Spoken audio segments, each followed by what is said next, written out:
This one, how can I say this? This one is really special to my heart. This is the Jesus Storybook by Sally Lloyd Jones.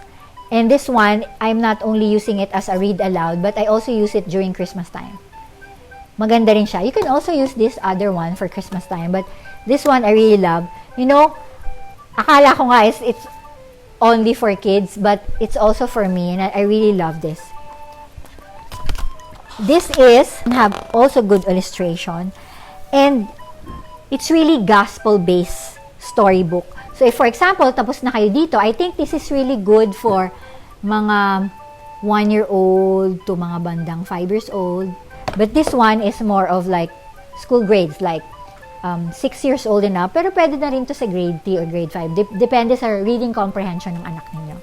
But I just want to read one part of this as well for you to be able to better appreciate it.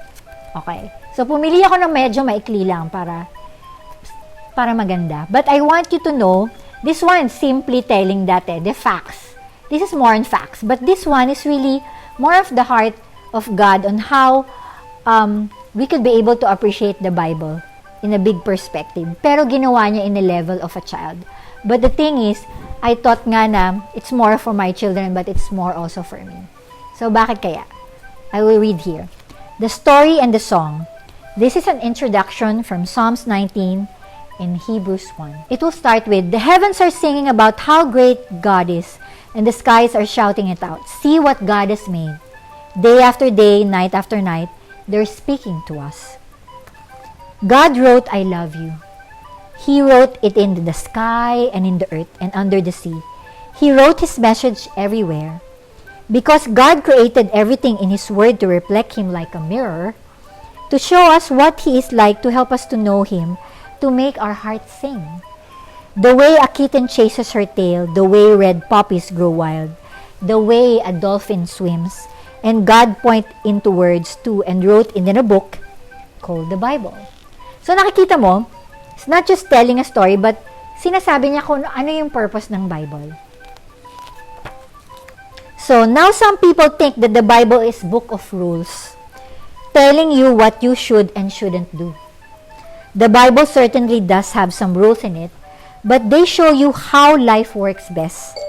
But the Bible isn't mainly about you and what you should be doing. It's about God and what He has done. O diba? Iba yung perspective. Other people think that the Bible is a book of heroes, showing you people you should copy. I like this. The Bible does have some heroes in it, but as soon as you'll find out, most of the people in the Bible are not heroes at all. They make some big mistakes, sometimes on purpose. They get afraid and run away. At times, they are downright mean. No, the Bible isn't a book of rules or a book of heroes. The Bible is most of all a story. It's an adventure story about a young hero who comes from a far country to win back his lost treasures. It's a love story about a brave prince who leaves his place, his throne, everything to rescue the one that he loves. It is like most of the wonderful fairy tales that come true in real life. You see, the best thing about this story is it's true. There's a lot of stories in the Bible, but all the stories are telling one big story.